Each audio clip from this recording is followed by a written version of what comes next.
அருள் நிறைந்த மரியே வாழ்க. ஆண்டவர் உம்முடனே, ஆசி பெற்றவர் நீரே.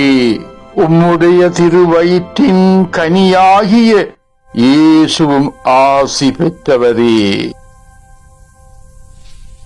புனித மரியே, இறைவனின் தாயே, பாவிகளாயிருக்கிற எங்களுக்காக இப்பொழுதும் எங்கள் இறப்பின் வேளையிலும் வேண்டிக் கொள்ளும். ஆமேன்.